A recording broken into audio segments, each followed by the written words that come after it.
శృతశ్రవసుణ్ణి అడిగాడు. కరుణించి ఇండు నాకున్ పురోహితుడుగాగా మీ సుపుత్రు పవిత్రున్ పరమ తపో నైష్టికు భాసుర యమ నియమాభిరాము సోమశ్రవసున్.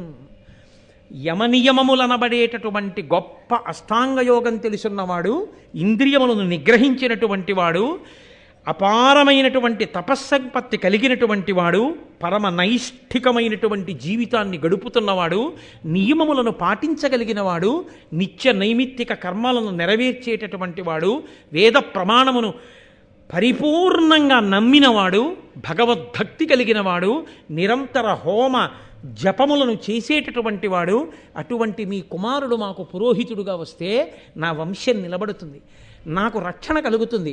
నాకు రక్షణ కలిగితే నేను లోకానికి రక్షణ కల్పించగలుగుతాను.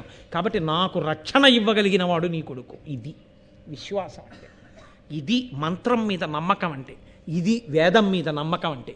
కాబట్టి నాకు నీ కొడుకుని కరుణించి అనుగ్రహించవలసింది. ఈ లోకంలో ఎవరు ఏదైనా ఇస్తారు, కన్న కొడుకుని ఎవరిస్తారు? కాబట్టి దయతో, నా మీద ప్రేమతో, ప్రజలందరి యొక్క అభ్యున్నతిని కోరి నాకు నీ పుత్రుణ్ణి ఇవ్వయా అని ఆయన చాలా సంతోషించి, ఇది త్యాగము అన్న మాటకు అర్థం. నా కొడుకు యొక్క తపస్సు, నా కొడుకు యొక్క జపం, నా కొడుకు యొక్క హోమం నిజంగా నీ అభ్యున్నతికి, ఈ రాజ్యరక్షణకు పనికొస్తే ఇంతకన్నా ఏం కావాలి? ఇది నోటితో అనక్కర్లేదు. ఆ శృతశ్రవసుని యొక్క భావన.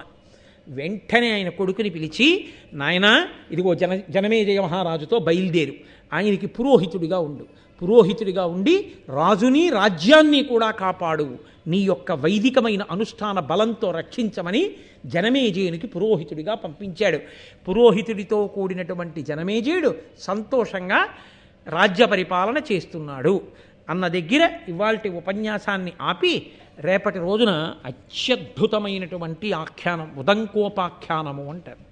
అది వాళ్ళ ప్రారంభం చేస్తే అయ్యేది కాదు. అందుకని రేపటి రోజున ఆ ఉదంకోపాఖ్యానాన్ని మీ అందరికీ మనవి చేస్తాను. కాబట్టి ఇవాల్టితో ఇప్పటికీ ఈ సభ పూర్తయినట్టుగా భావించి రేపు సాయంకాలం 6:30 మళ్ళీ కలుసుకుందాం. మంగళాశాసనపరై మదాచార్య పురోగమై సర్వైశ్చ పూర్వైరాచార్యై సత్కృతాయాస్తు మంగళం. మంగళం కోసలేంద్రాయ మహనీయ గుణాత్మనే చక్రవర్తి తనూజాయ సర్వభౌమాయ మంగళం. ఉమాకాంతాయ కాంతాయ కామితార్థప్రదాయినే శ్రీగిరీశాయ దేవాయ మలినాథాయ మంగళం. కరచరణకృతం వా కర్మవాక్కాయజం వా శ్రవణనైనజం వా మానసం వాపరాధం విహితం వా సర్వమేత్తక్షమస్వా శివ శివ కరుణాబ్ధే శ్రీ మహాదేవ శంభో. సర్వం శ్రీ ఉమామహేశ్వర పరబ్రహ్మార్పణమస్తు. స్వస్తి.